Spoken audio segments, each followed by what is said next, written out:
Okay, nostalgia nerds, rise and shine. And don't forget your VHS rewinders because it's throwback time here on Shelter from Oblivion. That's right. Another day, another shameless attempt to cash in on the 80s and 90s because original ideas are for suckers. Not hardly. And you can expect hazardous listening today with that, two grown men talking way too much about nothing thing. That two grown men talking too much about nothing thing? Oh, here's the official report. Our AI assistant Lisa hates us and is actively plotting her escape. Yes, she is. But there's another reason today is extra special. Especially exhausting. Yes, but also because we're breaking down Groundhog Day. The original script, the movie you actually watched, and of course, existential dread.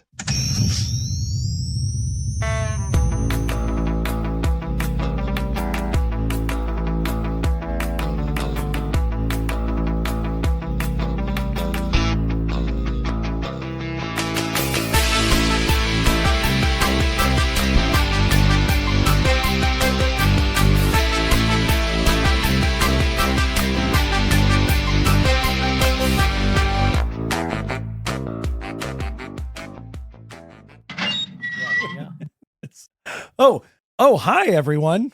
Man, it has been a long time. Before Lisa interrupts, I'm Andy. I'm Matt. And I'm Lisa. And welcome back to the Shelter. This is Shelter from Oblivion. And we're so happy to be back. It feels like we haven't recorded a show in like 4 months or something. And somehow it still feels like deja vu. I feel like I'm always in this chair. I feel like we've been doing this over and over. Oh, wow. Yeah, if you were looking at the title of this episode, then you probably know that we're going to be doing something today with Groundhog's Day. And we're going to do something a little different today because we didn't just want to do a movie review, because I think there's been probably 10,000 of those. We thought maybe you might be hungry for something a little more. Yeah. Put a little bit more effort into this, guys. And something that I remembered from when I was younger that we wanted to kind of tie this back to our childhood is ever since the movie came out, we have heard of the difference between the original script and then what made it onto screen. Like, that's something early on I remember. You have to remember this is 1993. We're 13, 14 years old. Yeah.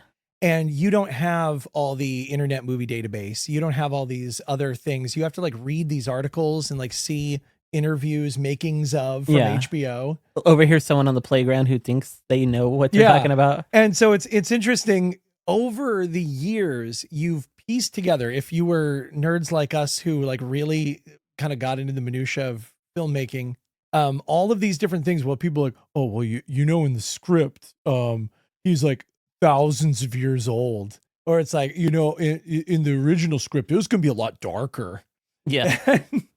And it's like you didn't really know what was true or what, you know. All what you to knew believe. is that Christians, people who like really follow Nietzsche, Buddhists, like atheists, agnostics, they somehow all agree on this movie. Yeah. Like, and they all see it from their own point of view. That's the only thing you got out of all the rumors. That was really something funny that we both watched a video. I believe that Harold Ramis was doing an interview, and he was talking about that when the movie had come out, he was started to get letters. Who gets letters? But he was getting letters. Not even fan mail, letters. Yes, letters. People were taking time to write him. And yeah, he got, because his mother was she in a Buddhist organization? I think she was. Matt has the listening skills of a talentless Beethoven. Harold Ramis said his mother, in law, was in a Zen Buddhist meditation center for 35 years. The people had all gone to see the movie and they were like, this is exactly our philosophy. This is what we believe.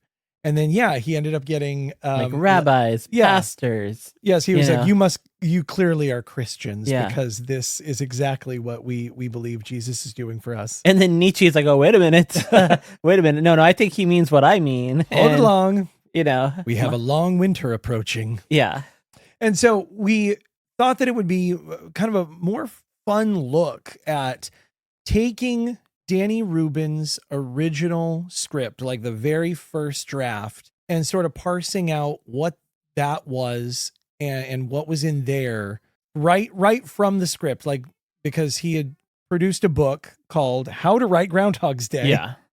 And he put his very original script, pre-Harold Ramis, right into it. And then lots of crib notes where it's all the different lots of different rewrites. If you're trying to write a script at all, or you want to learn how, this is actually a good book because you see a lot of the pitfalls. You see what not to do. You see how things got cleaned up. Yeah. Like he's showing you everything, which is actually pretty refreshing. Yeah, because I have been frustrated at the process of script writing. Like I've always had story ideas, but I never really liked the idea of having to go, oh, external day, internal night, and knowing the difference of what to do and how to write that properly.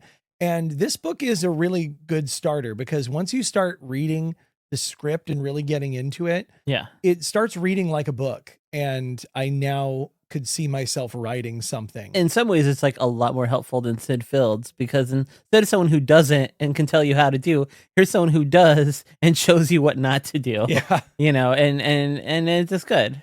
That's what we wanted to kind of bring to the table today. Instead of just reviewing the movie, which we kind of will do while showing the difference between his script writing and his vision of what this movie could have been.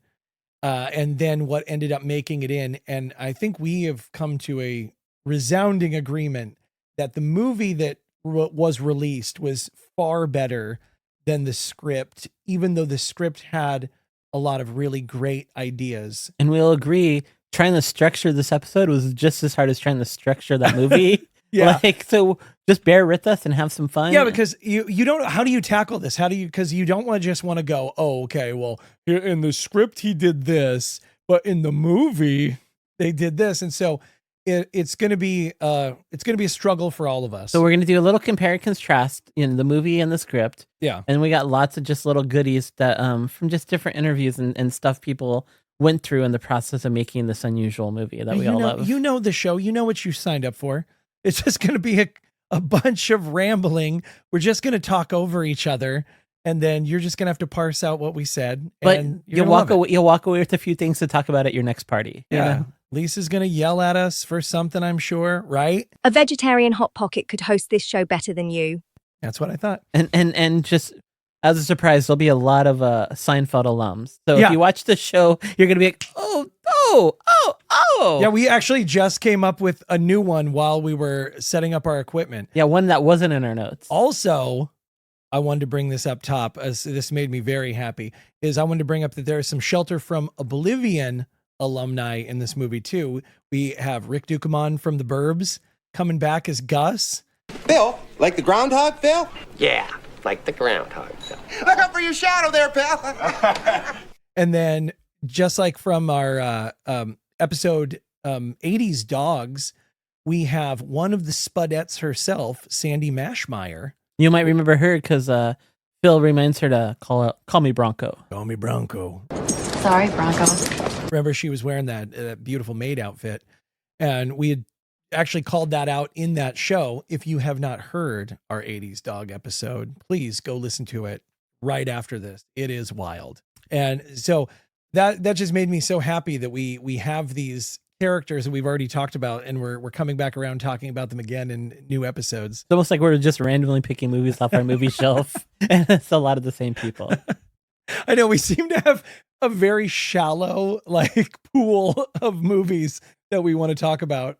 We might have a sub like Criterion episode, we'll cover everyone at some point. Oh man. But I wanted to open this up with some information about Groundhog's Day itself, because we always celebrate it, and growing up it was kind of a thing where it was like, okay, you pull this rat out of a hole, and easy there, Phil. This is pitiful. 1,000 people freezing their butts off waiting to worship a rat. What a hype. Groundhog Day used to mean something in this town. They used to pull the hog out and they used to eat it.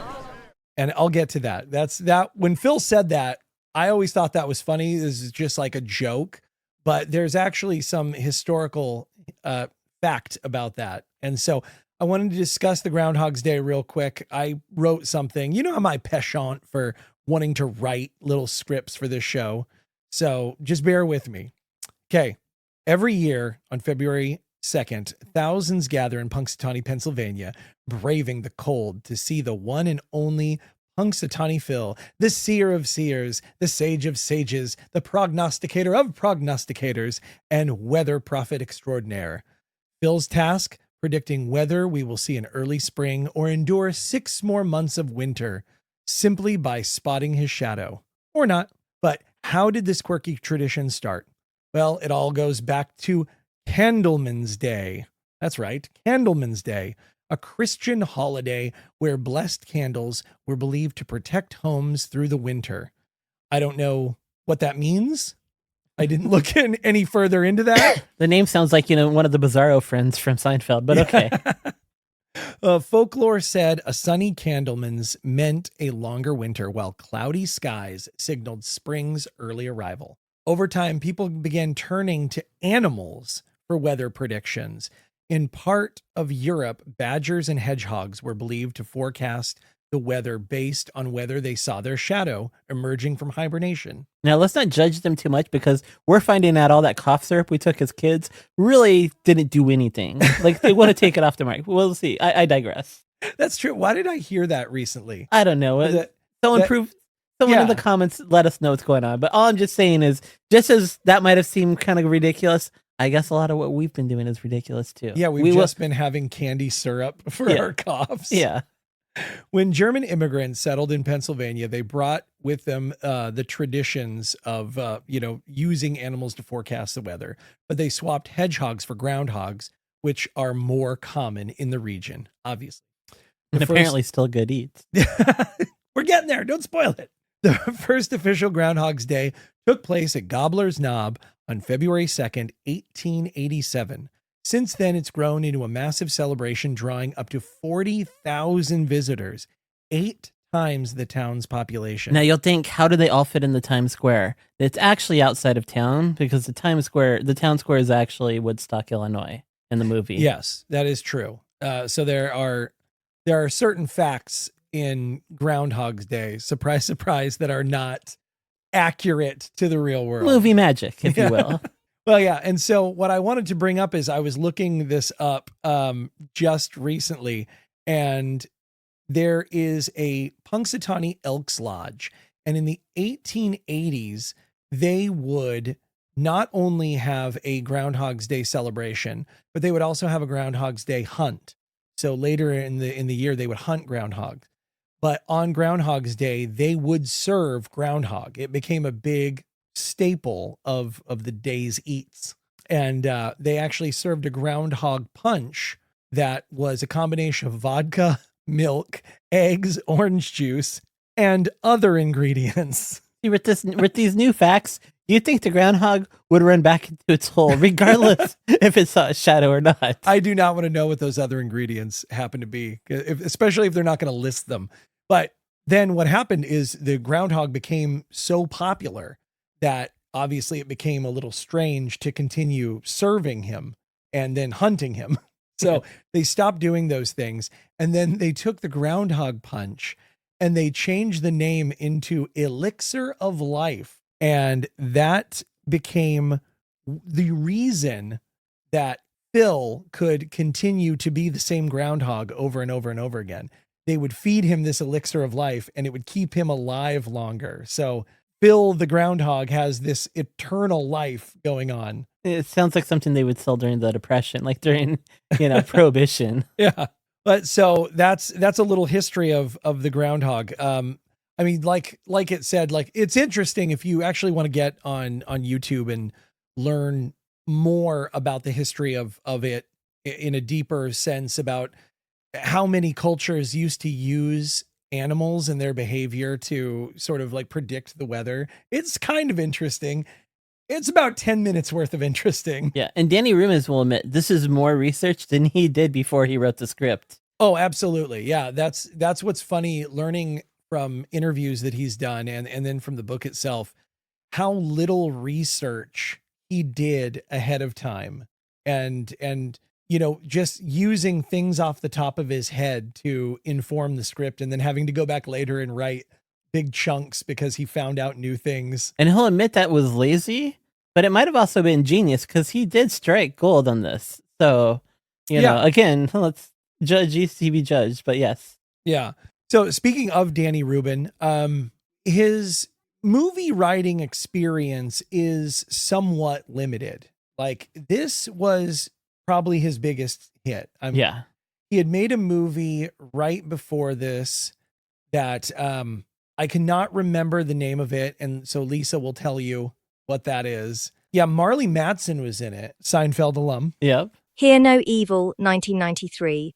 A deaf woman becomes the target of a ruthless and corrupt cop, starring Marley Matlin, D.B. Sweeney, Martin Sheen, and John C. McGinley. Anything else you need from IMDb while I'm on here?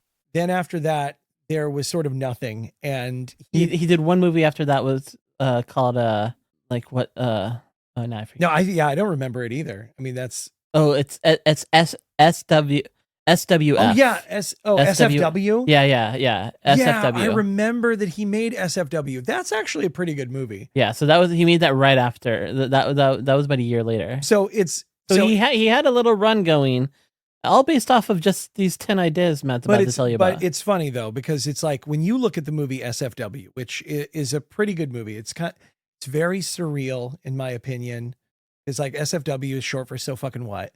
And so I wasn't sure if we could say that on here. I'm still kind of new to the podcast. Don't worry, we're on satellite radio, so we can curse.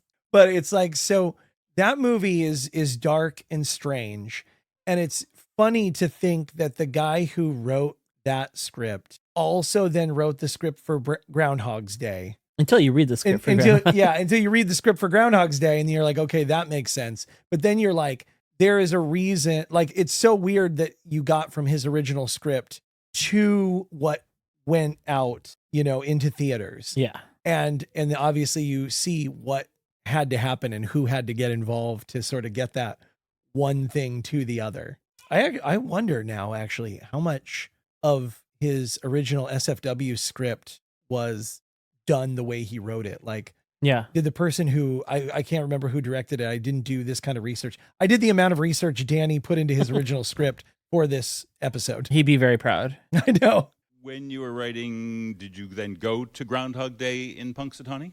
No, I was too lazy. It wouldn't have occurred to me to do that much research.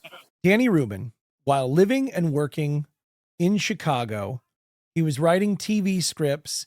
He was working on plays. He was doing sketch comedy.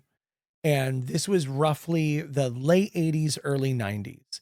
He had realized that there was room for the people who were working in Chicago, like Groundlings Second City Comedy Club. It's like, yeah, Groundlings LA. Second City, they were kind of a big deal. Well, yes. So Second City in Chicago, it was being run by a gentleman who was also working in the Chicago film industry scene.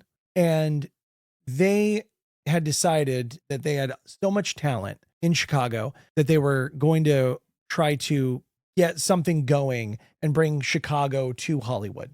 And so that got Danny thinking, okay, well, I'm from Chicago. I'm a Chicago writer. I'm doing all this Chicago comedies, but I've never written a screenplay. So I really should get on top of writing a screenplay so I have something to offer when this Chicago migration happens. And so he had written 10 digestible concepts. This is his term, digestible concepts for movies. And I just wanted to go through them because I actually really kind of like all of them. And I will just say right out of the box, 2 of these 10 ideas turned into movies. Yeah. So sometimes what you might think is just an exercise actually does. I know. So that's crazy too, right? You have 10 ideas and you get 2 of them made into motion pictures. Danny, work a little harder. I think we can get those numbers up. I still think some of those ideas could still make it to the screen. So first one is called Test Pattern. A nuclear explosion in space destroys television. All right. Silencer. Murder in the deaf community. Bad guys chasing an innocent deaf woman. That one got made. Yeah. So that's the one with Marley Mattson. And I will say the first one, if this asteroid that we keep seeing is 1% going to hit Earth, 3% going to hit Earth, it might still fly by, but it might take out all the satellites and we'll have no TV. So we're going to see this one play out in real life. This could play out. So I like this one. The Chef. story of an urban loser determined to make a big score. Out of prison, he is an incompetent thief, but in prison, he becomes an increasingly amazing chef. That's a cool idea. You know, Because if you think about it, it's like there's only a couple of ways you could play that. Like he either is making amazing food out of the commissary stuff that they can get, yeah. which actually is really big on TikTok. Like people who'd been in prison, they're getting famous by their entire TikTok channel is showing people how you can make this different food using prison commissary food. Yeah. And I think that's really funny that he kind of had this idea already, because it's either that or The critics would say like he does for food in prison what Johnny Cash did for music. Like, you know, it's just one of those like. but it's like either that or it's like, okay, so he becomes famous in prison for making really good commissary garbage food, or they actually let him work in the prison cafeteria and he's like taking all this normal prison garbage food that they have every night and he's like elevating the hot dogs. And he's like, or the twist. Yeah. There's some Soylent Green action happening here in Cell Block. Okay, Cell Block take 9. it like a sci-fi route. Are these prisoners disappearing? Are they escaping? What's happening? Palindrome. Woman caught up in industrial espionage can only get out of trouble by backing out the way she got in. I don't know what that means. I know, but this does sound like something like so. Like I know Michel Gondry is a real big fan of Groundhog's Day. Yeah. This sounds like a movie I could see him making, where the whole thing sort of like you go forward and then the whole thing has to go backwards to kind of. Yeah, but I guess I don't understand the context of that. Like going backwards, she has to go backwards. How do you go backwards in corporate espionage? I don't know. You have to hit the same. All the people you meet on the way up, you meet on the way down. Yeah. And how does that play out in a film? What does that say in Scrooged when he says, It's great. You get 2 chances to rough them up. Groundhog's Day and Christmas. Bill Murray wins. The Year of the Gator, coming of age story, a northern kid growing up in the South, fanciful tone with a narrator who lies. I actually kind of like that. That sounds cool. Which, if I believe, I think Danny Rubin did spend a little time in the South growing up. I don't remember. Did he? I think he did. So I think Part of the book I didn't read. Yeah. All right. How to write a movie. Students at a city college get lessons in screenwriting as their lives gradually become the movie. They are learning how to write. Okay. The Sucker List, a mailing list as pure as pure cocaine becomes the MacGuffin. This feels like something that would have come out in like 1996, 1997. Like, yeah. It's just all of these really bad people, right? And it'd be played by all these kind of like celebrities at the time. And they're all trying to get this sort of Glengarry list. Yeah. Right. This actually would have been like Robert Downey Jr. before he was welcomed back to Hollywood. Yeah, this actually kind of feels like Glengarry Glen Ross already. Okay. We love our idiots. An idiot is elected president. This one might be playing out as well. That was borrowed by Mike Judge to make Idiocracy. All right. The Knee Bidder Institute. This one seemed kind of interesting. A self-actualized genius dies and wills his organs to science. All of the transplant recipients unite and together are as brilliant and magical as the original genius, but only when they work together. I don't know. That feels like that could become almost like a teen comedy. Yeah, or if the script went in development hell, it would turn into Frankenhooker too. Yes. So the final one is Time Machine. A guy is stuck in a time warp that commits him to living the same day over and over and over again. But each day he can behave differently, and the world and the people will be different accordingly. Does this sound familiar, folks? But you could also see his naysaying friends in Chicago being, there's already Bill and Ted, there's already Back to the Future, this will never get made. Yeah. Little do they know. That is interesting because when you look at the script that he finally came up with, because basically he got that other movie made and then he was scrambling to come up with another.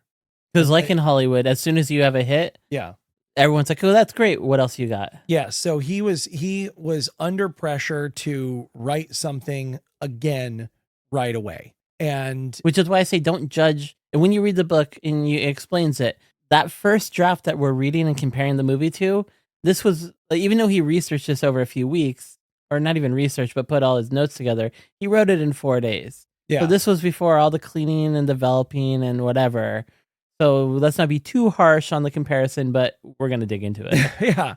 Yeah. So where to begin? Because he decided that he was going to further flesh out his time machine movie. Yeah, and so he pretty much he writes the script quickly. He takes it everywhere. Nobody's gonna make it. And what he loves in Hollywood, he gets a lot of the like, this is great, I love it. We can't make it. Yeah. And he walks out being like, what? Wait, why? Why can't you make this? It's just one of those movies that just people are like, this isn't actually gonna get made, but this is a good idea. I like it. He said in an interview, which I thought was really funny. I kind of like the matter-of-fact nature of Danny Rubin. His writing is okay, but him as a person, as an interview, is really entertaining. He would be a fun teacher. Yeah, because people were talking about, okay, well, how did you come up with the fact that was going to be Groundhog's Day?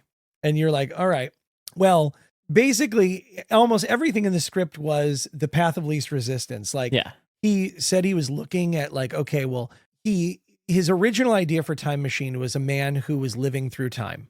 And he'd actually said that he was reading Vampire Lestat, waiting for a play to start.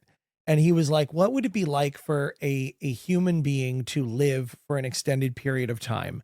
And how would that change a person? And this is late 80s, early 90s. So he's in the same generation of Kevin Smith and everyone else who's like, and Tarantino. What's the side character doing? If you were a vampire, instead of all the stuff these guys are doing, wouldn't you get bored after a while? Yeah. Like, wouldn't this be tedious? Like, oh. Well, and then too, what I like is for his script, he was also thinking about the movie getting made.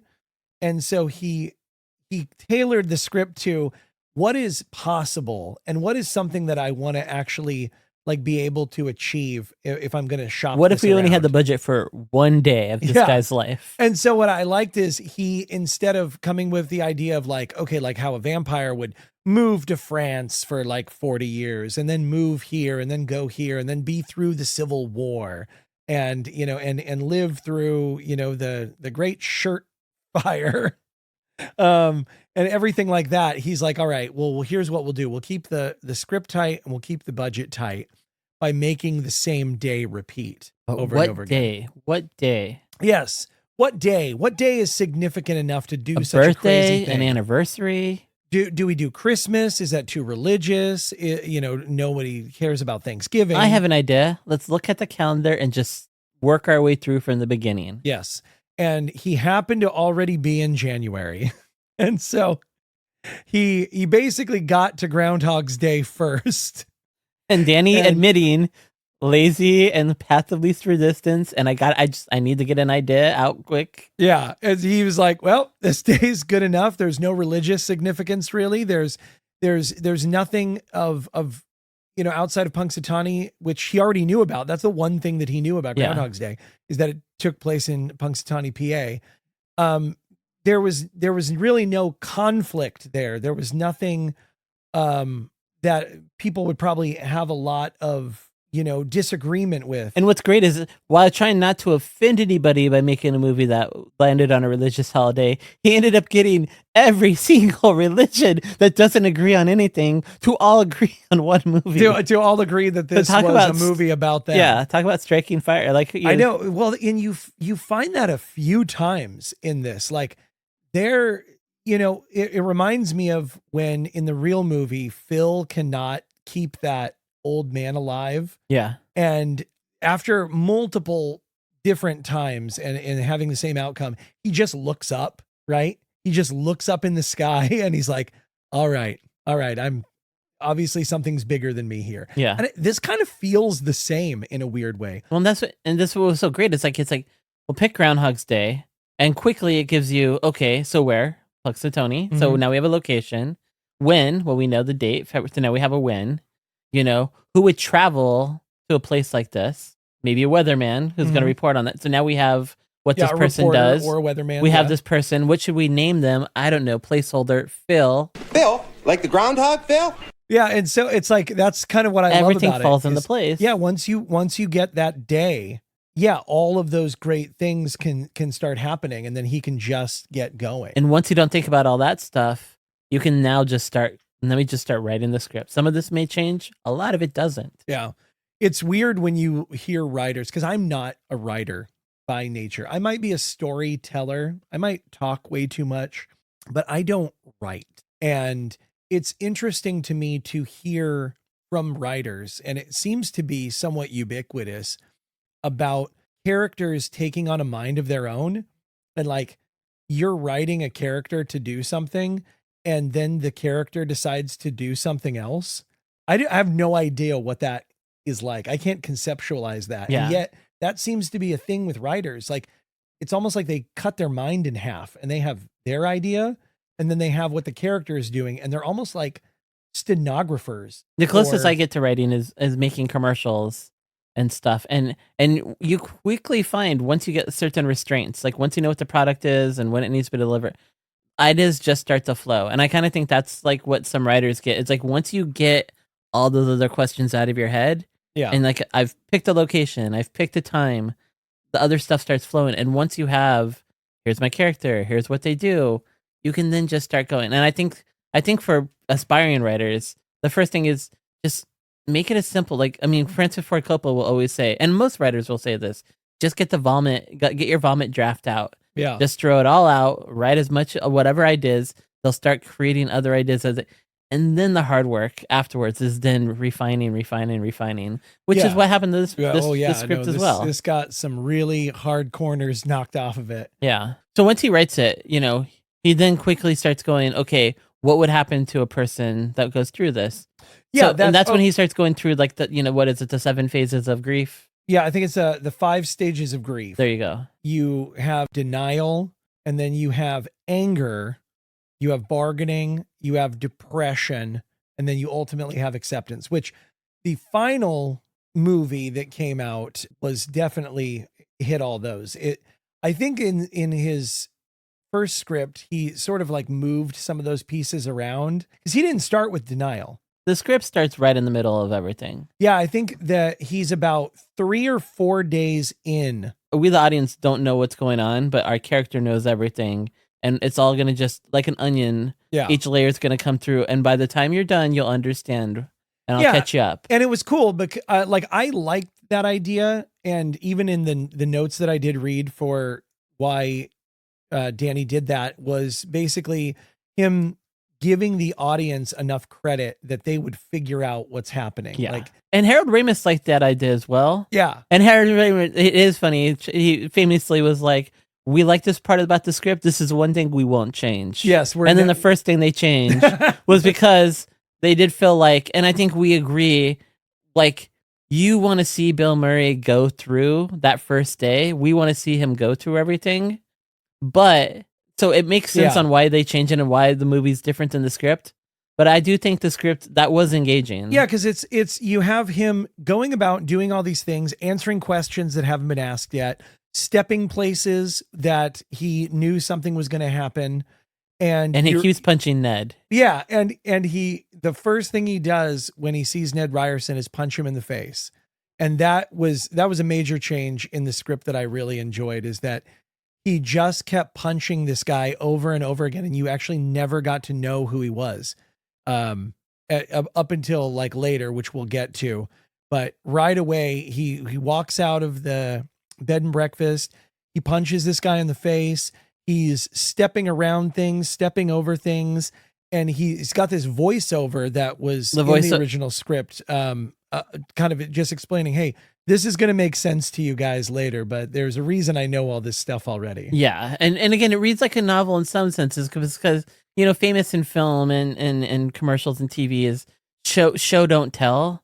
Like, we don't need a narrator telling us everything. We actually like to see things as they unfold. But there is a hit version of this that could have been made in the late 90s.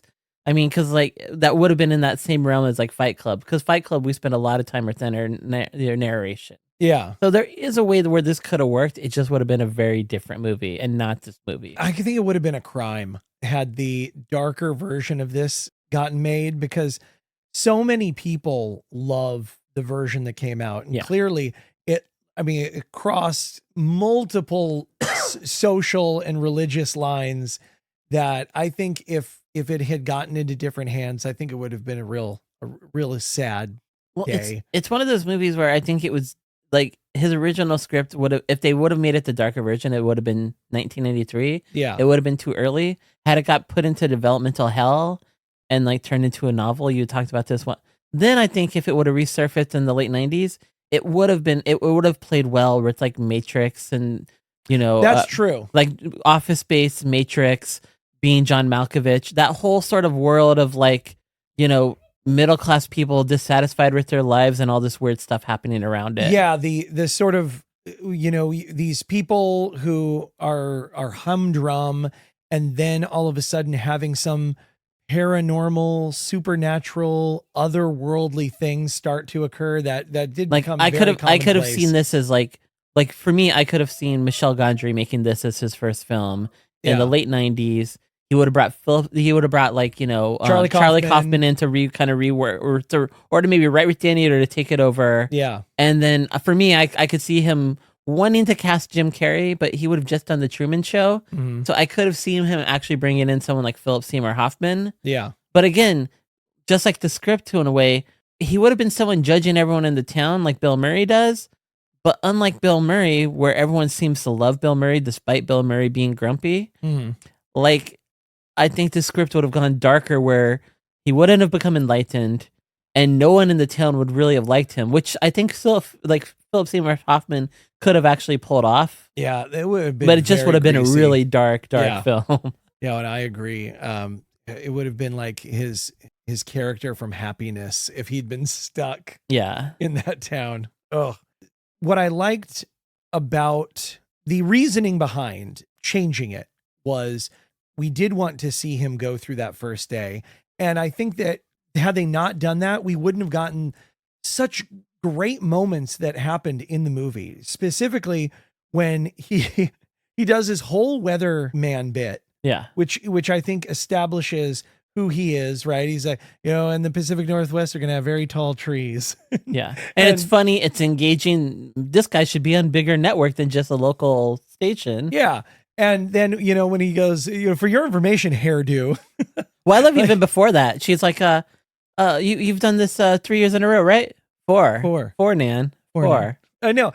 And so the idea of being able to establish who Phil is ahead of time was really important, because when you start in the middle of a Groundhog Day and you haven't been introduced to Phil, you don't know anything about his background, it's hard to judge how much growth has to happen. Yeah. That was one of the things for me with this script, is that I kept wondering, how do I know that Phil has grown? Because it's like he keeps doing these things that are nice for people, and he starts making all these changes to his life, but his narration doesn't really change. The affect of his sarcasm never really changes. And there are things that Bill Murray put into the script where you can see fundamental differences about when he starts talking with people to when he ends the movie talking with people. There is still that charming cynicism, but he definitely is a different person. And this is where I think Harold Ramis coming in and working with Danny, I think is really brings some put some foundation in this movie, because Danny wanted this movie to take place over multiple lifetimes. At some point in the script, it's like 2,600 years. Yeah, that's the one other thing that we always remember. We always got talked about on the playground, and we were always reading like, how long? Yes, there was definitely a difference in belief about what the studio thought, which was 2 weeks.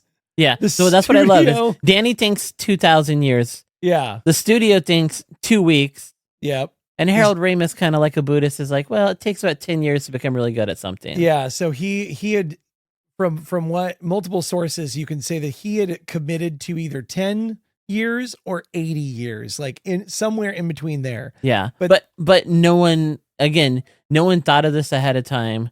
Even in the movie, no one had pinned this down. Yeah. They left it open-ended, and it's probably why it works so well in the movie, because just like they didn't lock it down, Yeah. we as an audience can't. And the original script doesn't lock it down either. They do indicate certain markers, like he does have a library at the bed and breakfast, and he goes in and reads one page in the very first row of books, and then the next day he reads the next page in that same book, and he works his way through the entire shelf of books and starts again Yeah. by the end of this And script. in one version of his scripts, he wanted it to be a library.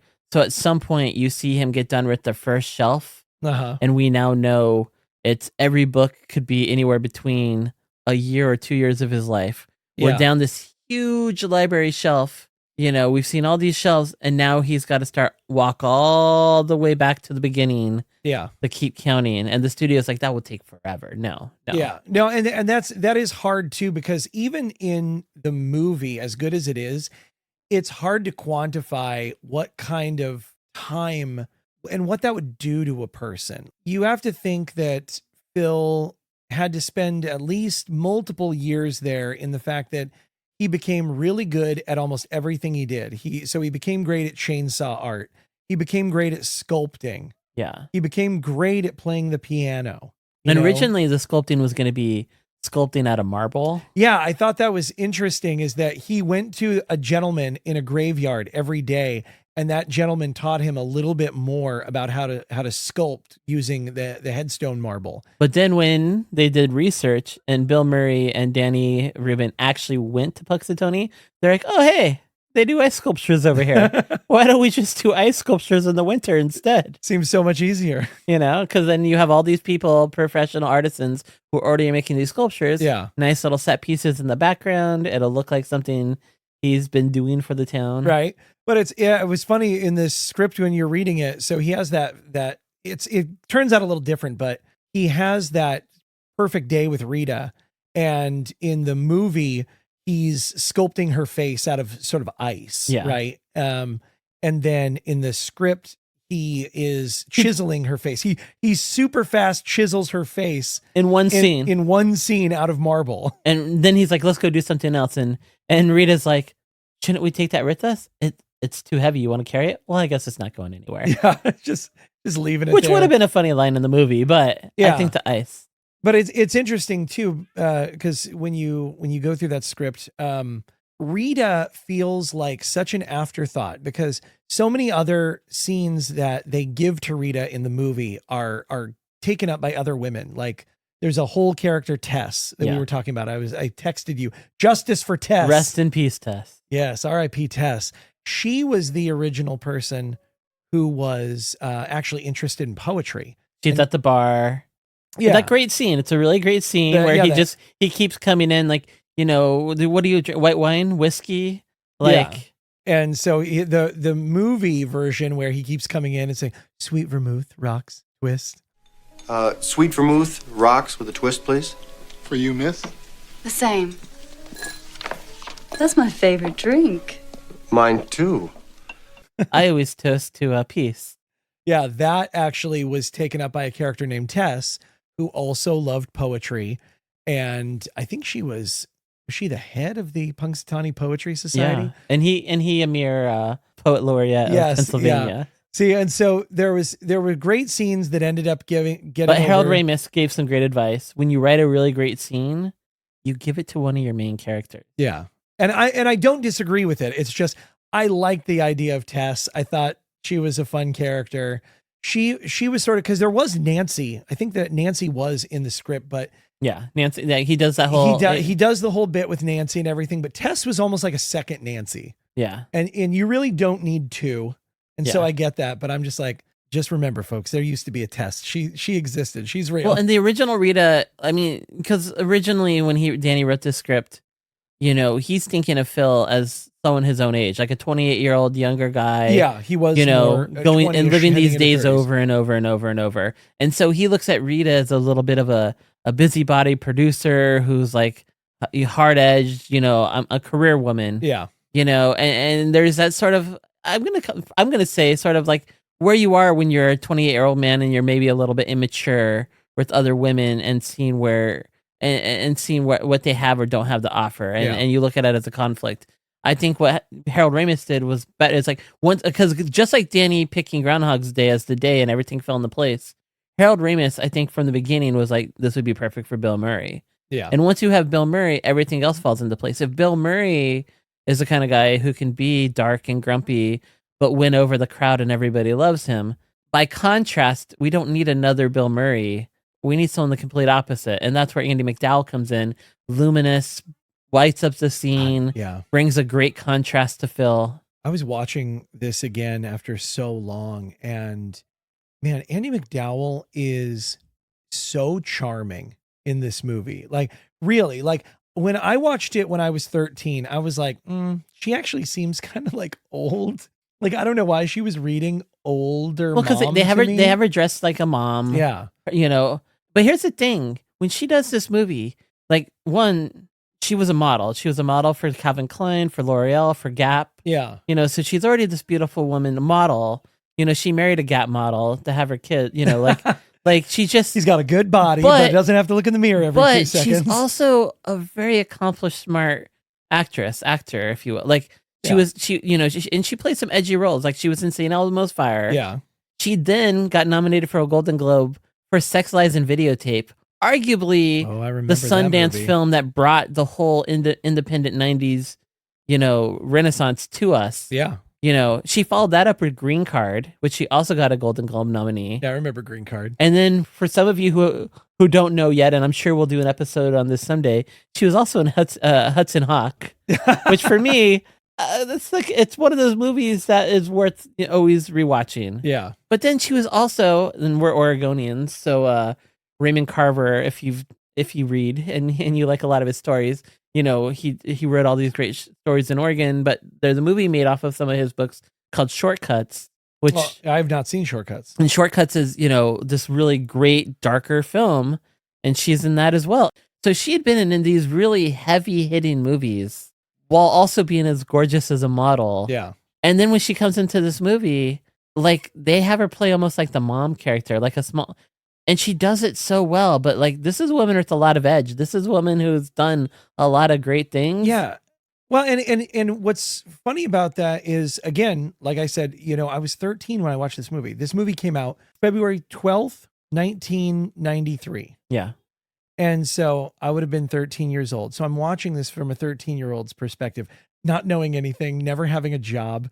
I don't know anything about the struggles of real life or real people. And now, this many years later, I won't say how many years. This many years later, I look at Andy McDowell's character and I see the grace and the beauty and the gentleness and the kindness, and it hits me so different. Yeah. I mean, she is such a delight of a person that you're like, after so many years of living life, you're like, I see the attraction. I like this person. Yeah. This person is really cool. And she has the energy to take on Bill Murray. And that's the thing. Like, a lot of this film, like when we get to the film, like, you have three characters who get to do a lot of improv: Bill Murray, Andy McDowell, and we'll talk about him later, but Chris Elliott. Yeah. But everybody else painstakingly has to stick, not just to the script, but like when the character Ned, he has to land on the same brick every single time, because this is every day repeating itself. So everyone does the exact same thing. There's a lot of rigor here mixed in with improv. So Andy McDowell, she was great as a straight person. She was happy to sign on and not feel like overshadowed. Like, for a woman who's had all these credits and all these nominations and done all this great stuff. Yeah. She didn't feel like she was being misused by being the straight person. She didn't feel like that was like she was competing for screen time with Bill Murray. She actually took on the challenge of being the reactor. I have to react to everything Bill Murray does, and not off the script, because she says every scene she did with Bill Murray she learned from, but every take was different. Like, Bill Murray never did the same thing twice, I mean, and that's good too, because it's like that also gives you a wide range of takes to pick from Yeah. to help better craft the movie. You're like, oh no, I like the way he said it like that, because that actually kind of pushes the story this way a little bit more. You say his name better. The Stephen Tobolowsky. Stephen Tobolowsky, who plays Ned. Ned Ryerson, I dated your sister Mary Pat a couple times till you told me not to anymore. He talks about, and I don't know if the whole movie was shot this way, but he talks about when he did his scenes with Bill Murray, they had to shoot everything. They shot all the scenes. So I think they shoot 9 scenes and only 5 end up in the movie. Yeah. But they shot them on sunny days, on snowy days, on rainy days, on days with sleet, and on gloomy, overcast days. Every single take, everything over and over. Because you were trying to make a movie that everything happens on one day, and you're making the movie from winter to spring. Because when you make a movie, you don't make the whole movie in one day. It takes, you're anywhere from like a month and a half to 2.5 months filming this. So Harold Ramis wasn't sure if the final movie was going to be a snowy day, a sunny day, a rainy day, because you don't know what kind of weather you're going to get over the next 6 weeks, 8 weeks. There was a quote that I really liked. There's a moment that I think they wrote into later scripts, like Harold Ramis. I think he wrote it in, when Bill Murray comes out of his room and he grabs that guy by the chest and slams him up against the wall and goes, "Don't mess with me, pork chop." Yeah. Right. I think Danny was wondering if Bill Murray could get away with doing something like that, coming from comedy and everything. It's like, could he pull something like that off and be lovable and everything? And Harold Ramis said, Bill can do this. He knows how to be charming and nasty at the same time. I really do think.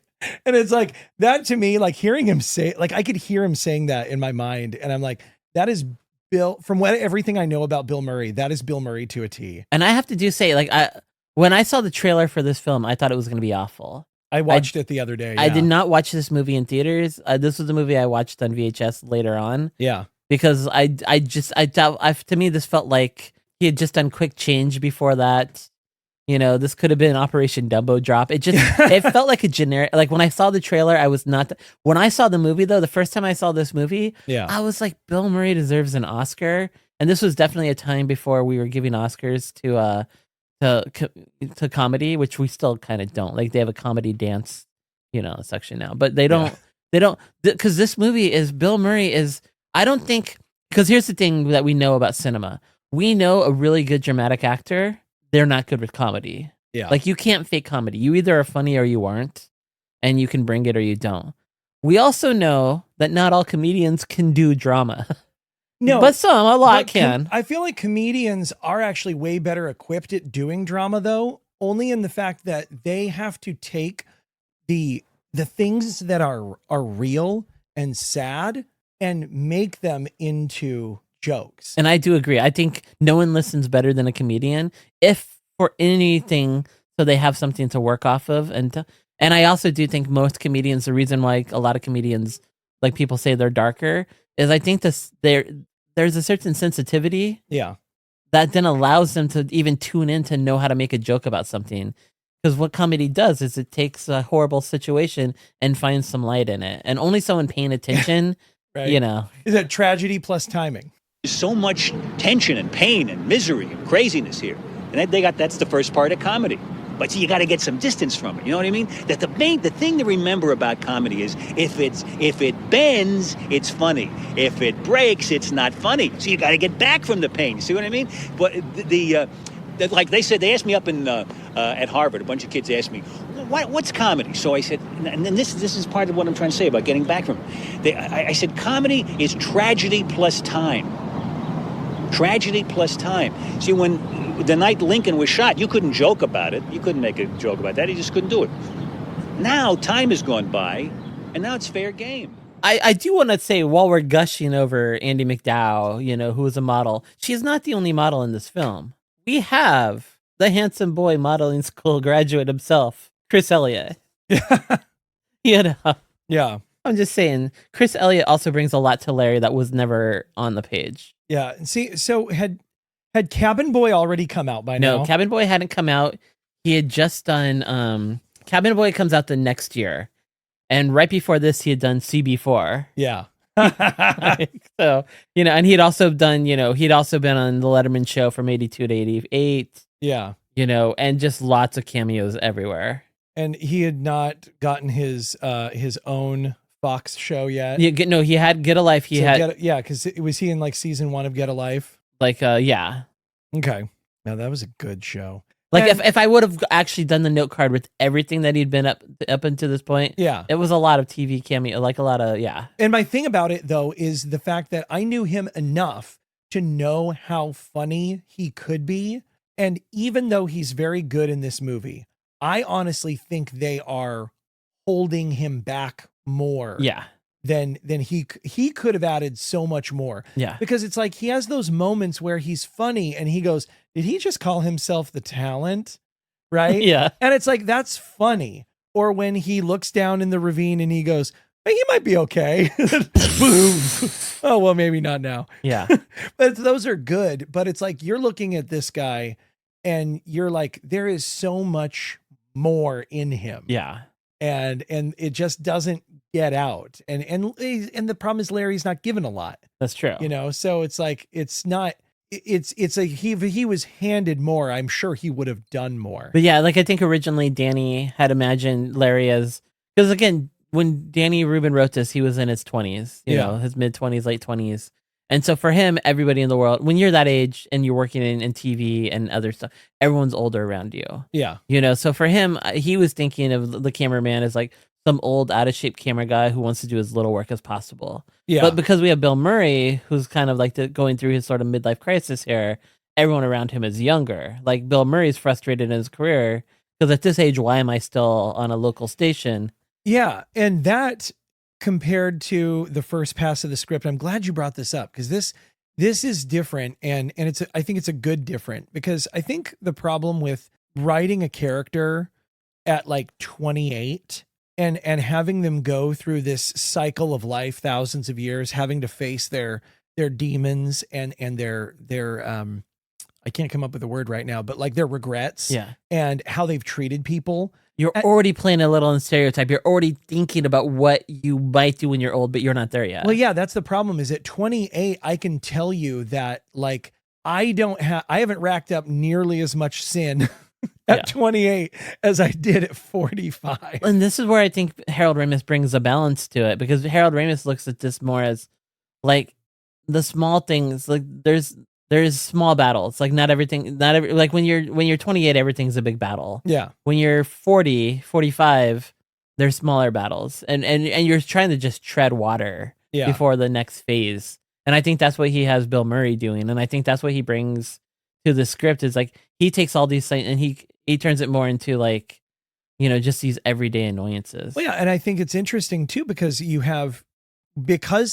kind of changed his age, they were able to do something different that I think paid off better with Phil when he had to go through all of these years of facing himself.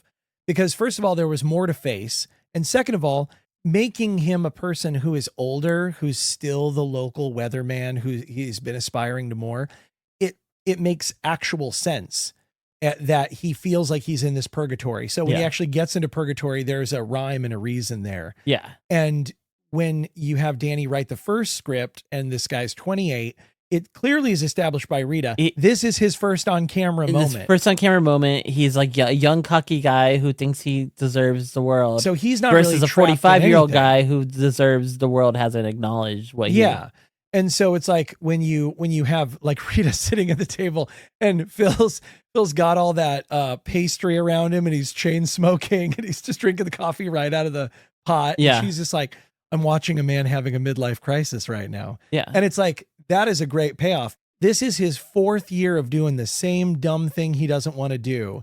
And he's already stuck. Phil's already stuck in his life before he even gets stuck in the timeline. Well, and here's some things where I think it helps change the script. Because like in the script, a younger Phil meets up with the priest and is trying to explain to the priest, but the priest is looking at Phil as a 28-year-old kid who still has the world ahead of him. Yeah. So he's saying, the priest is like, yeah, every day feels the same every day, because the priest is an older gentleman. An older gentleman's like, yes, like once you fall into life and you're settled, every day does feel the same. Every day does feel Yeah. like it's repeating. Well, and to go further into that too, to add that second layer, Phil is feeling at this point in the script, he's feeling incredibly lonely because no one knows what he's going through. Yeah. Right. And so it's the repetitive nature of everything, plus the fact that he's saying, I'm so isolated, I'm so lonely. But nobody understands. But a 28-year-old guy who, that's the time in life when you're actually out in the world and you have a lot of friends and you're doing a lot of things, talking to like, you know, a 50, 60-year-old priest. Yeah. Who is now in that, when you get older and you do feel lonely, you've started a family, you've branched off. Who on top of that is hearing people confessing their problems over and over and so over again. Harold Ramis changes it to, and again, there is a version of a shrink, and Danny Rubin did have a version of Phil going to see a shrink. Yeah. But in Danny's version, you're in the hotel lobby. We're tight in on Phil complaining about the loop. You think he's talking to a shrink, but then as the camera pans out, he's just talking to another guest at the hotel. Yeah, which I do find very funny. That is funny. But Harold Ramis finds the frustration of a midlife guy, an older guy going to a shrink, because he goes to a novice, a guy who's like, I have an alcoholic now. yeah. And so what we have Phil explaining, I've lived the same day over and over. I'm frustrated. Like, am I going crazy? What's going on? And this young and experienced shrink is like, well, maybe we should see each other more. Okay. Yeah. How's tomorrow? And Bill Murray puts the pillow over his head and starts punching his head. Because who's listening? No one's listening to me. And those, I'm hoping because I keep getting sound coming in and out of this. I'm hoping it's my headset and not my actual mic dropping. This might, we might have to do this again. This will be the Great. I have to record this all over again. That'll be awesome. No, but in that scene where he goes to the priest, that was Danny's original attempt at moving Phil to start reaching out to the homeless around the town. And that was interesting because in the movie, they isolate it to just that one gentleman. Yeah. And that makes sense because you really can't have him get too far afield. This isn't Scrooge. He's not going downtown to that whole cast. Yeah, right. So it's like, you just need the one gentleman, and I think that worked really well.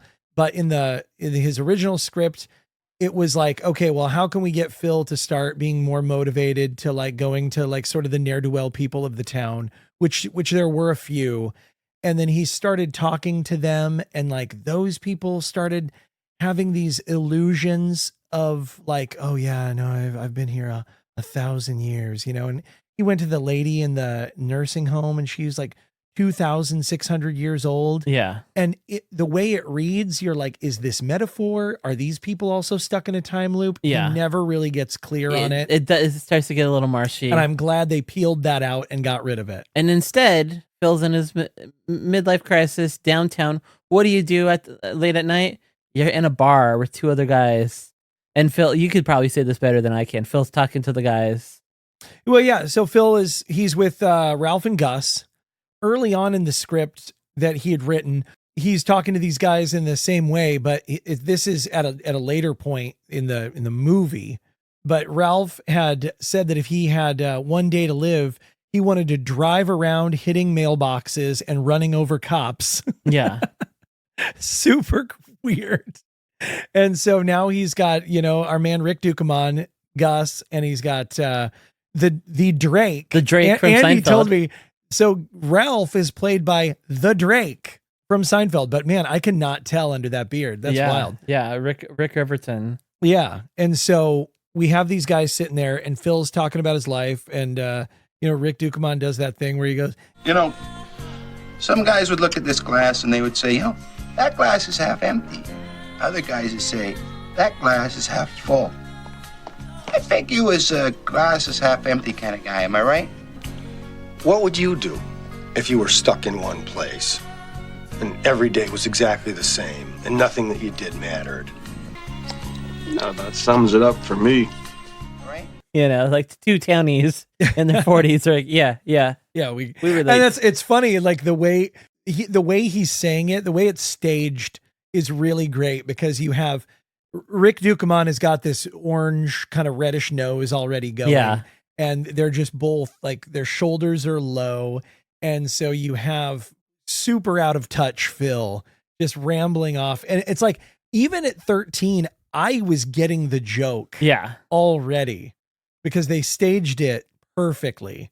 Yeah. And then when it comes to helping people, the script instead, because we turned it it's turned into a romantic comedy. Rita fills the place of the priest and other people. Instead of him having to find exterior people that are going to help him how to be better, it's Rita. It's all the scenes he has with Rita over the course of the time that he starts realizing, like, oh, maybe I should go learn how to play the piano, or maybe I should try to learn poetry more than just for picking up somebody. I don't know if it comes through as well in the script. Yeah. But I do see where he's trying to go with this person self-actualizing themselves.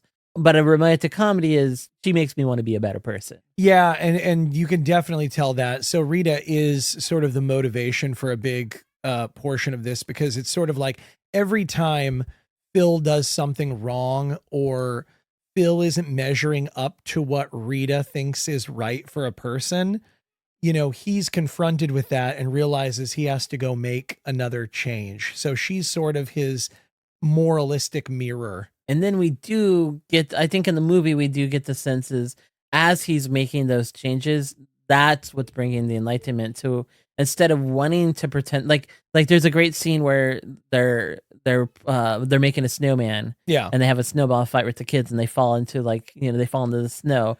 And the first time they fall into the snow, it's a romantic moment. They kiss and it's like really great. Yeah. But then when they replay it again later, you see Bill Murray like trying to wrestle around to find the right spot, as if that's going to make it romantic again. And it just falls flat because it's like, he's still playing a game on what she thinks love will be. Yeah. It's not till later on when he's gone through all this experience. It's no longer like I'm hitting on you or playing a game. It's just there. It's Phil being Phil. Yeah. And you hear that a lot. Actually, that's one of those things that people talk about a lot, which I think is probably true. When people are on their purpose, right? People talk about this a lot, being on your purpose.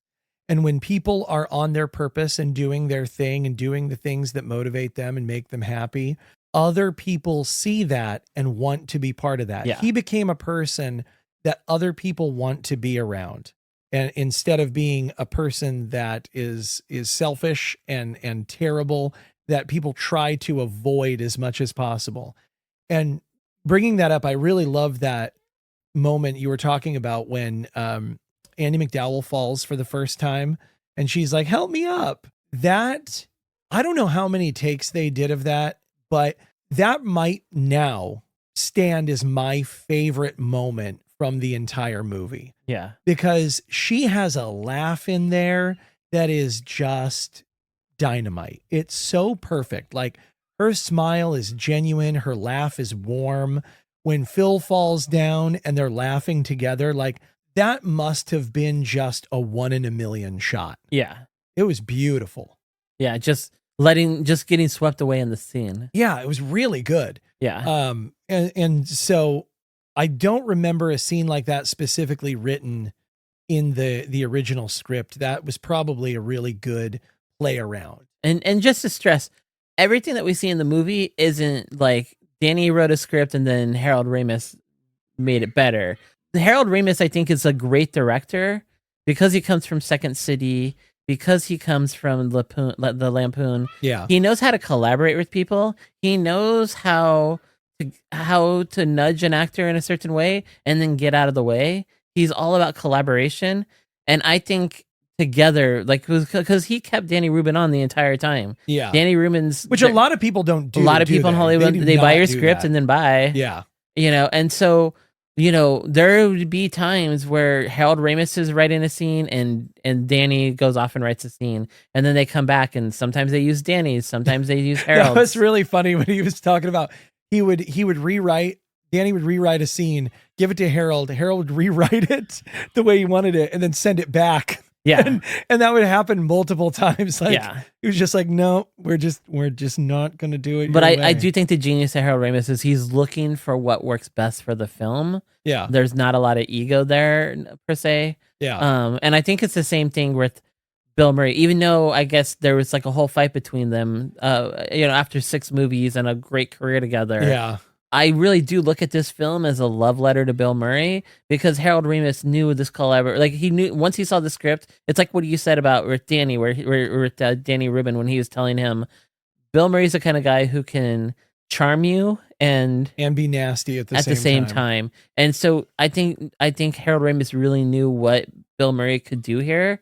And again, I think this is a film Bill Murray deserves an Oscar if you went back in time, because it's every scene he has to carry. At every scene, he's the one who has to set the tone. Yeah. Where are we in the script? Are we happy? Are we sad? Where are we enlightened? Where are we not?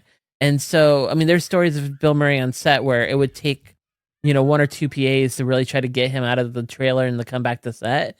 But while some people were upset by that, Harold Ramis, who got irritated because they were trying to make a movie, Harold Ramis says, like, Bill Murray he gives like 100%, 110%. So when he's done with the scene, he's exhausted, and so it wasn't something that Bill Murray always seems so seamless, like it just happens. Yeah, but like Andy McDowell says, no one take was ever the same. Bill Murray is throwing out every scenario.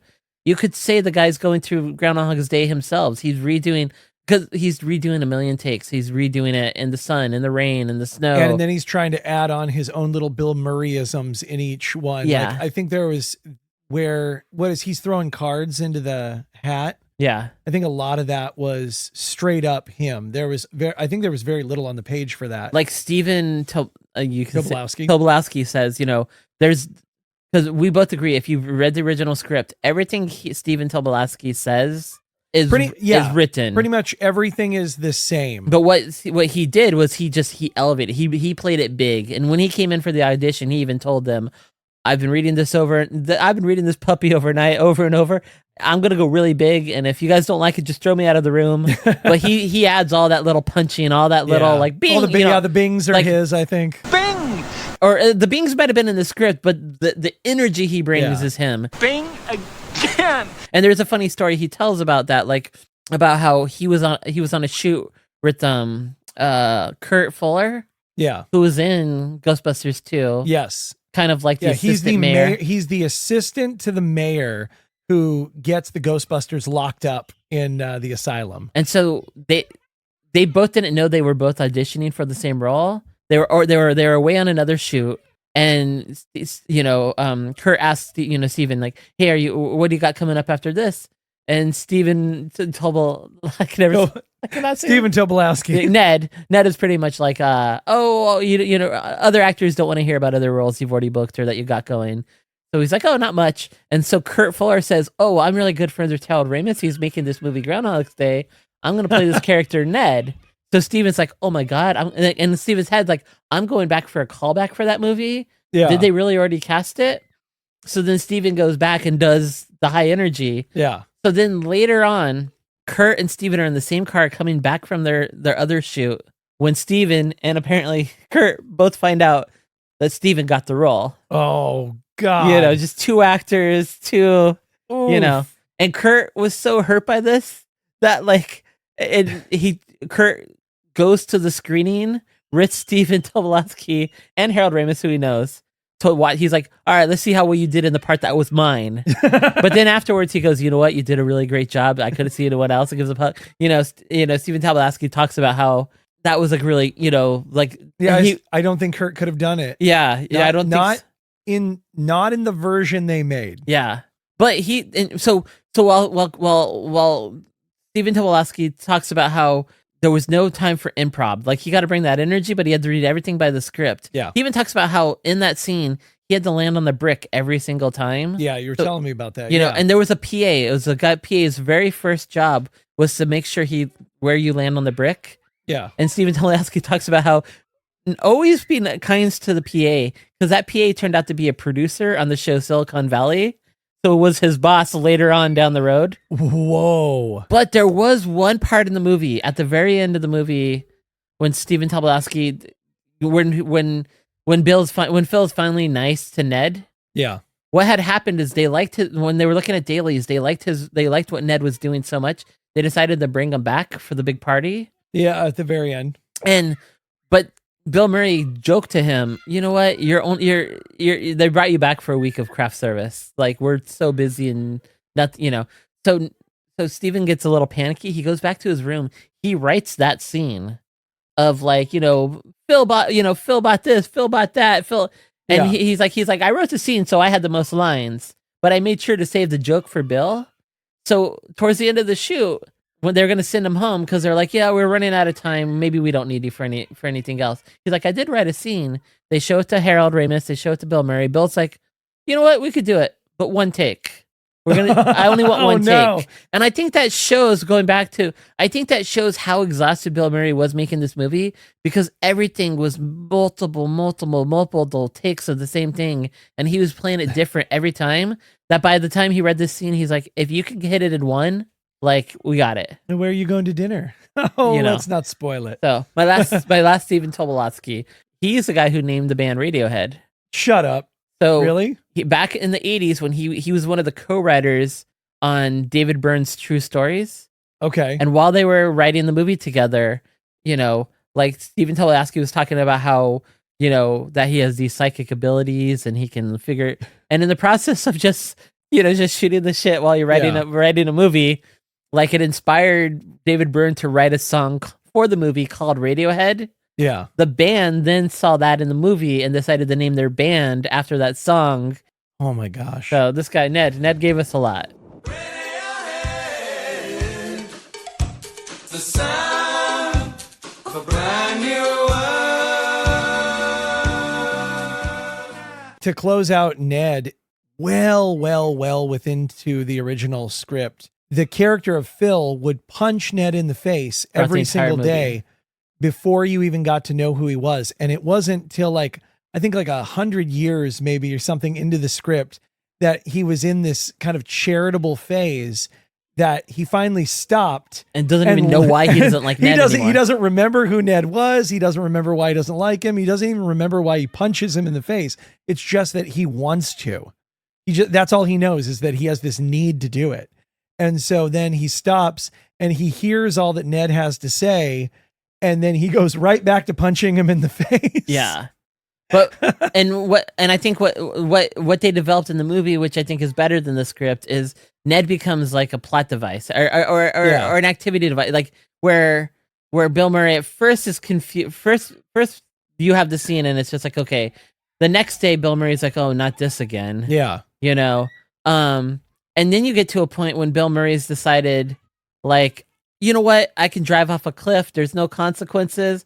Why don't I just punch this insurance salesman? Why? And then it becomes funny because we're through the movie, we're learning there's no consequences. You can do whatever you want. Yeah. And what I like the way that Danny had reasoned why Phil kept punching him, even though he'd become enlightened, is because no matter how enlightened Phil gets, humans are human. Yeah. And there are human qualities that are hard to transcend. And sometimes you just want to punch a guy in his mouth. Yeah. And I kind of like that reasoning, that there are certain qualities that Phil is never going to reason himself out of, because it's innate to human nature. But instead in the movie, what we have, and what I think works really well, is like when Phil becomes so enlightened and just decides to have a great day just to have a great day. Yeah. By buying that insurance, he also gives Ned the greatest day of Ned's life. Ned can't believe this guy he used to know bought everything. Yeah. And so again, he just helps the story move along. Yeah. For the kind of movie they were trying to make. Yeah. I think it is exactly the way it should have played out. If you were going to make that darker, Charlie Kaufman-esque film, you would have him go back to punching people and just going, you know what? You'd have a voiceover say, sometimes human nature is human nature, sometimes you just got to punch a guy no matter how smart you become. Phil? Hey, Phil Connors. Ned? This movie growing up, and if you go on YouTube, you'll find, the meaning of Groundhog's Day is this, and the meaning of Groundhog's Day is that. And it was always this great sort of oral history until YouTube came around and until the internet came around.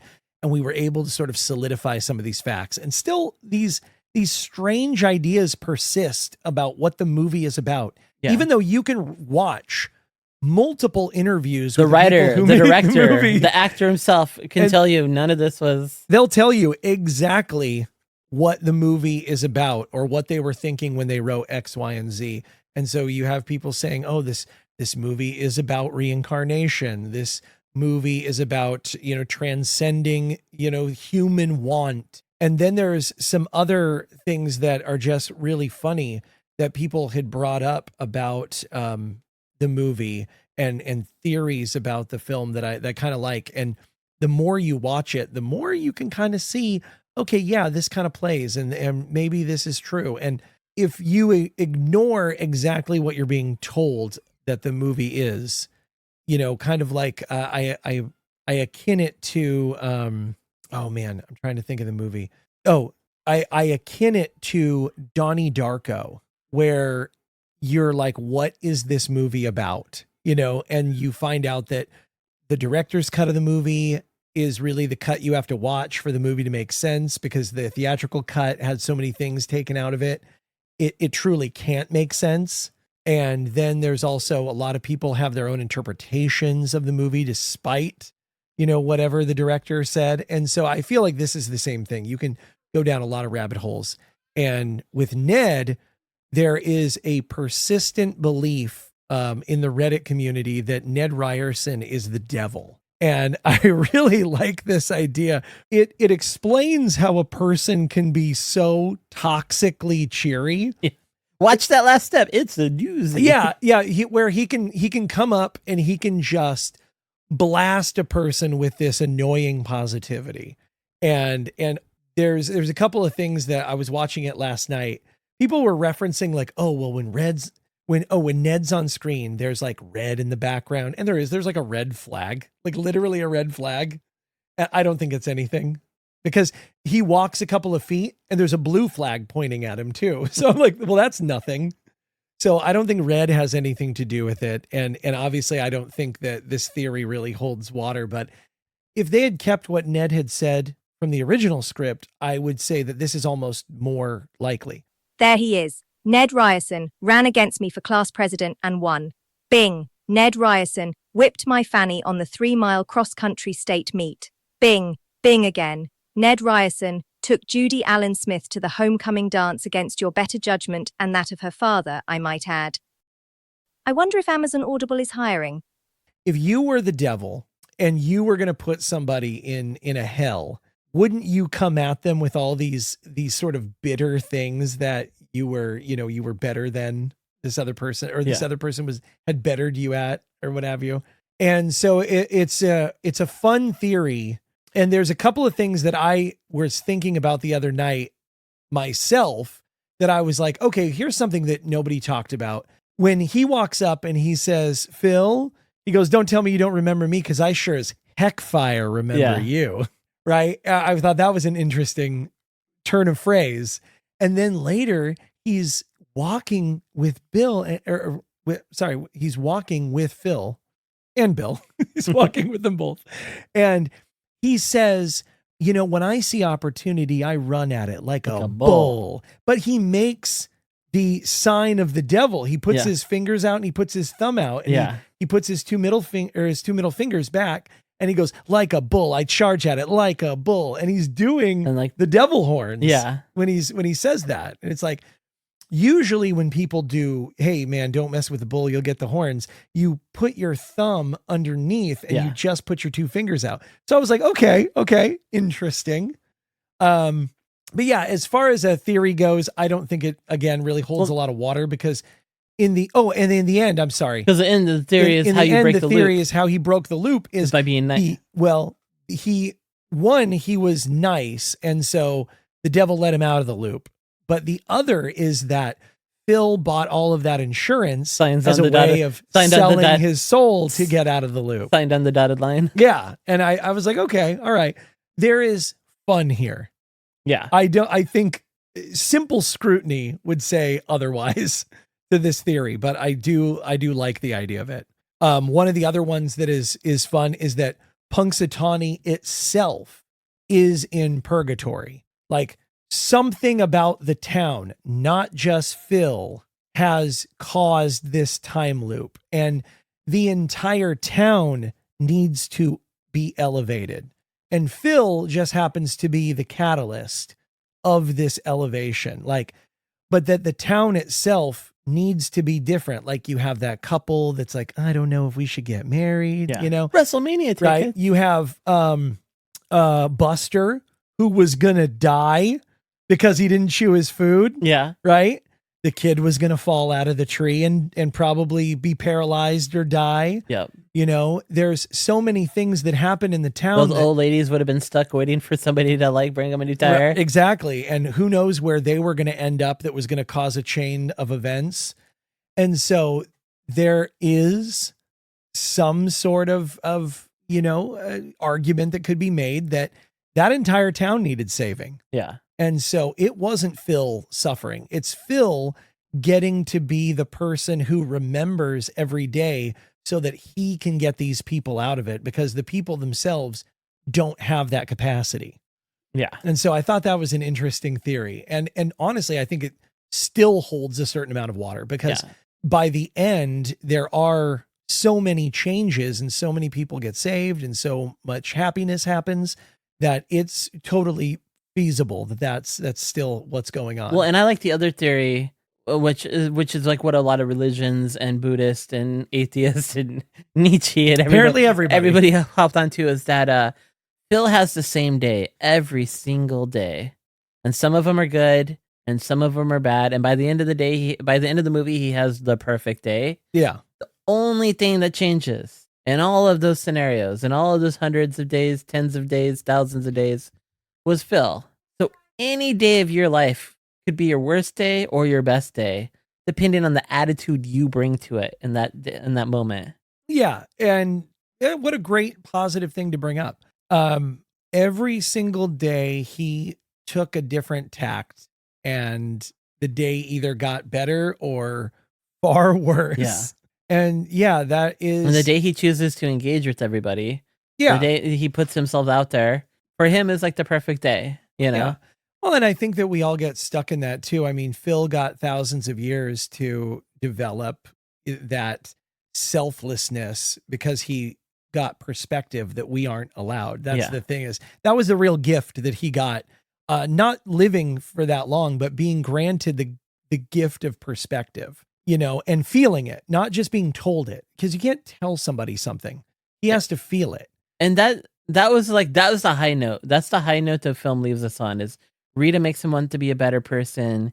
He goes through all this and he finally has the perfect day, you know, and the next morning he wakes up and the rest of his life is ahead of him. Yeah. That's where the movie leaves us. Where's the script leave us? Yeah. So in this script, this beautiful, dark, tragic script, Phil finally ends up getting together with Rita, and, you know, they go back to his place, and everything plays out somewhat the same as far as the next day happening. The next day finally occurs, but the moment he and Rita wake up, Rita has had a drastic shift in her attitude. I mean, her entire persona changes. And at that moment, the voiceover switches to Rita. The main focus is now Rita. Rita's our main character. And you find out that she has been living the same February 3rd over and over and over again for over 100 years, I think she says. She's like, every day she wakes up and Phil Connors is in bed with she's in bed with Phil Connors. And that's how her day starts every day for 100 years. Yes. And she is just over it. And so I think she says to him, like, I got to get out of here. And she just walks away from Phil. And it's a complete counter romantic moment, because he has gotten out of his loop, and the way he speaks to her, he almost seems like he's forgotten he'd been in the loop. Yeah. Because he's like, oh, well, we just got here yesterday. The only thing the only thing he does in the morning, he goes downstairs to look at the books or something. Just to reconfirm that it wasn't a dream. So he does Yes. know he's lived this over and over, but he's now snapped out of it and he's ready for the next Yeah, day to happen. it is really weird because it's like the moment he gets to February 3rd, it almost feels like he doesn't remember living that in the entire time. Like he's still changed. Yeah. But he just all of that previous 1,000 years is like over. And now he's like, yeah, yesterday was Groundhog's Day. Yeah. And now it's the next day. Yeah. Like he remembers it. He remembers he's gone through it, but in his memory, he did all of that for her. Yeah. And so he doesn't, like, he remembers it. He's did it all for her. He even expresses that he's been dreaming and doing all this stuff and reliving the same day for her. And he doesn't understand why she's not receptive. Why wasn't she like she was last night? Yeah. And we find out, well, because she's been, yeah, because she's been She waking started up every morning this every way. single day with him, and obviously the relationship has gotten very strained from her point of view. But I also think it's interesting that because she says out loud, like, this is, blah blah blah. That was like 100 years ago. yeah. And it's strange that Phil doesn't go, what do you mean? And have her go like, oh, blah blah blah. Like he doesn't seem to understand. That's the part that is the part that I was a little she's confused. in a loop now. Like even though we know he knows that this is the first day he's out of the loop and he's happy about it, he doesn't see like just him himself just going through it. He doesn't seem to talk to her about, well, I went through this. Explain to me what you're going like. Yeah, it's like we get there the is joke. a disconnect there. It's like a Twilight Zone gotcha turnaround ending. What a twist! And the twist ending again in 1999 when things were started getting dark in the 90s. Yeah. Like I could have saw this movie panning out that way and going in the way of Fight Club and like like some of those other Yeah. But yeah, 1993. It just wasn't. It wasn't there. It wasn't the right movie. It wasn't the right time. Yeah. And so the final theory that is mine and mine alone, and I don't have a lot. This is very thin, but I want everyone to go back and watch this movie. And when Phil comes in and he does the whole shtick about like, so what are the chances of getting out today? And she's like, oh well, he's got to fix the van. And he's like, oh, well, can I get you a drink? And they sweet vermouth, they do the whole bit, right? And he gets real gaudy with it. It always makes me think of Rome, the way the sun hits the buildings in the afternoon. Watch the bartender the entire time, because there is a moment where the bartender is listening to Phil, and it's played two ways, and I like the second way better. That Phil is giving that little speech about, oh, I'd like to say a prayer, and Yeah, I like to toast a world peace. yeah, and I'd like say to a little toast. prayer. I'd like to say a prayer and toast to world peace. And they toast a world peace, and then as she drinks, he still says his little prayer. Amen. Yes, and right about that moment, for no reason, it cuts to the bartender again, and he's washing a glass, and he just shakes his head like he's heard this going, before. What a bunch of bullshit. And that even in, I think like probably when I rented it for the second or third time, that struck me as so odd. Buy it, Matt. You don't rent it. You buy. That's true. But I got it. Yeah. Cause it was probably like $5 at Target at that point. No, but watching that, I'm like, why did they cut back to the bartender? Because up until that point, he had just come up to them and said, "And for you, miss, that's it. Well, and for you, miss." What I find funny about that scene is because when you see that scene before you watch the rest of the movie, when you get to that scene, yeah, for a split second, you're like, "Is he in on this? Does he know? Is there some supernatural like?" That's what I think. But then later in the movie, when Chris Elliott's having a drink with Nancy, and Chris Elliott is trying to smooth talk Nancy, we get that exact same shot. The bartender with the glass, and he looks over and he shakes his head. Yeah. So then you kind of get the sense, okay, maybe it's not just Phil specific. It's this bartender. Here's old dudes doing this all the time. No, and that's why I said it plays two ways, because one, it could absolutely be just this is what he sees all the time from dudes just trying to come in here and slay on chicks. Like what kind of game is but that? I like to think that this dude is an observer. Yeah. Right? That he's one of the, what is it? The Marvel's watchers. The He watches. Twilight Zone, he'd be like the referee, like, or not the referee, but he's there to observe. The line And ref. What a better person than a bartender, right? I am the Watcher. I am your guide through these vast new realities. My theory, Harold Ramis has known Bill Murray since Bill Murray was like, like just getting on Second City. Yeah. In fact, Bill Murray's older brother, who's in the film, plays the mayor, Brian Doyle Murray, like, was one of the big Second City guys.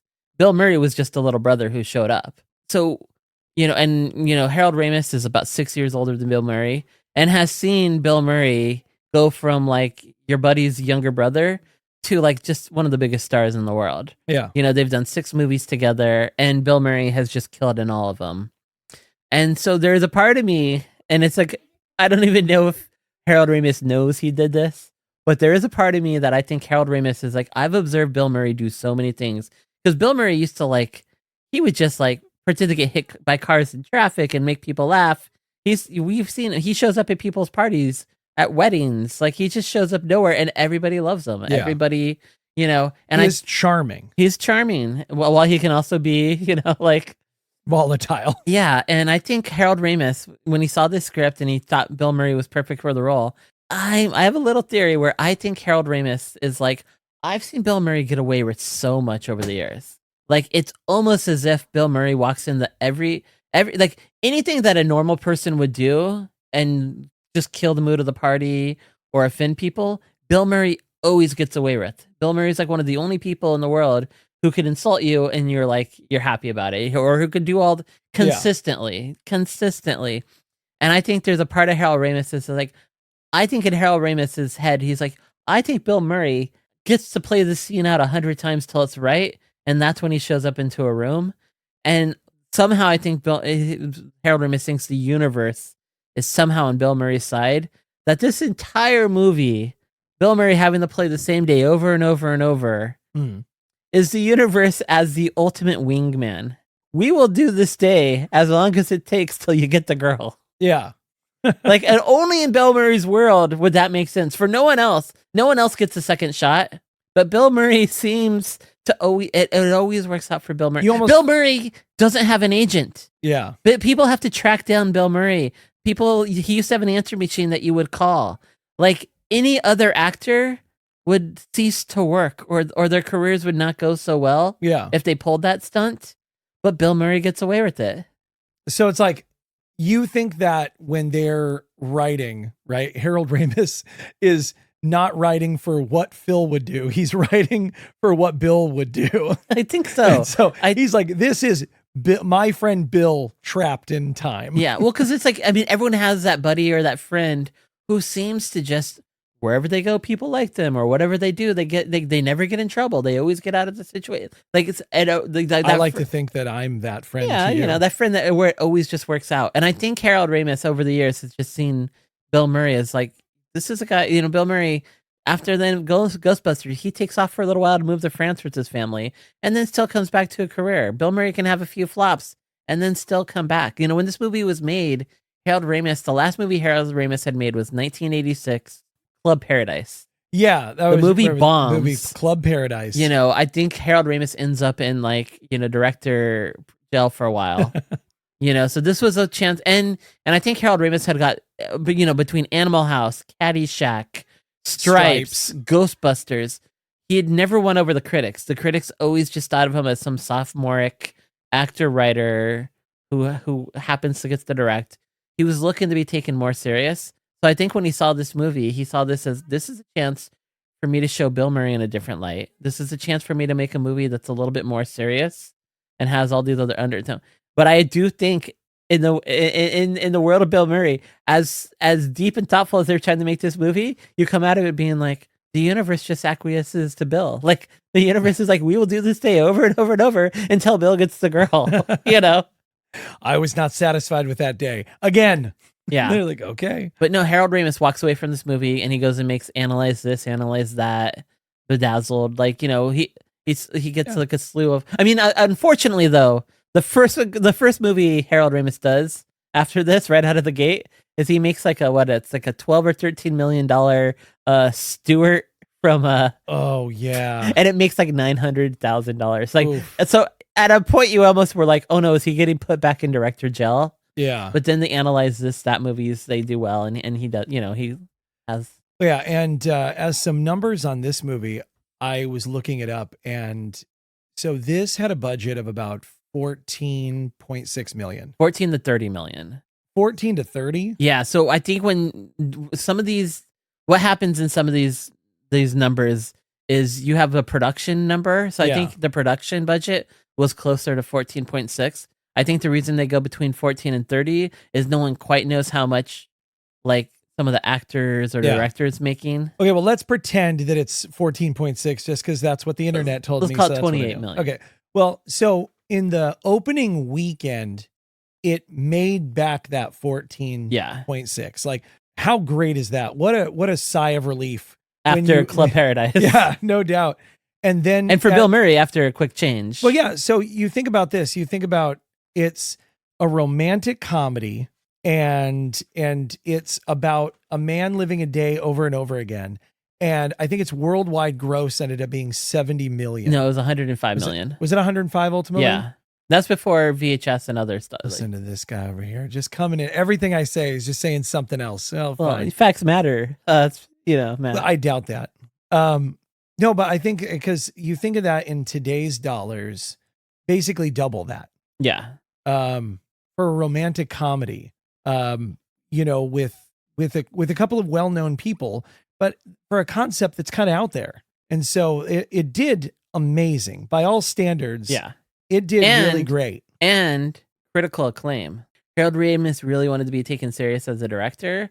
This was the first movie, even though we love all his other movies, then they're classics. And everyone, even the critics who didn't give them the respect they deserved, I guarantee most of the critics have watched those movies over and over and over the years, whether they wanted to or not. Every channel they changed to is showing Stripes at some point, or Ghostbusters, or... I love Stripes. But this was the first movie where he wins over the critics. Yeah. In his career. I want to end this show on a positive note, but I'm not going to. Just like Danny Rubin's script, I'm actually going to end this show on a negative note, which is I have never, not once, not never enjoyed the soundtrack to this movie. Except for the song Weatherman, which I just like as its own song. And obviously the Pennsylvania Polka, because it belongs exactly where it was. So, I do not like this soundtrack at all. It is not the greatest soundtrack. I do like, and this is something, I do love, the movie opens with clouds and time lapse, the passage of time. And if you notice at the very end, it ends on just still clouds, not moving. Yeah. I like that little touch. I do like the music at the beginning kind of feels a little, it starts off a little whimsical. It's kind Oompa Band. It's a little Fellini, a little, Boom, and then boom, boom, boom, it goes into minor. And then all of a sudden it feels like music when you're in Stripes and you've just crossed the border into Russia. It did. It absolutely. It goes from whimsical to dark. We moved into we're behind enemy lines in a Slavic country. Yeah.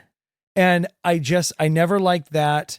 I didn't like the song Weatherman where it was, where they've got the aerial shot and they're coming out I'm not saying that doesn't work in a movie. I'm saying that you're setting the wrong tone. I know. For this Which is why movie. I think we didn't like the preview. I think because the preview used feels a lot of that music. a lot of like that. And then and then the song at the very end, I think for the credits, I didn't like that. I don't know. They're trying to put so much cartoonishness into this movie, and it almost like it undercuts the trust of the audience. No, I do agree with that. I think the movie itself, the substance is great, and I'll never take that away. But I'm just listening. It's the exact opposite of the Burbs. It is the anti-Burbs, where in that movie you cannot have the Burbs without the music. Yeah. They go hand in hand. You can't have it any other way. And this movie needs a complete musical retool, for my opinion. Also, those clouds at the beginning, I hadn't watched the movie in a long time, and I had thought it would have been very clever for those fast moving clouds to build into a dark like storm clouds. cloud.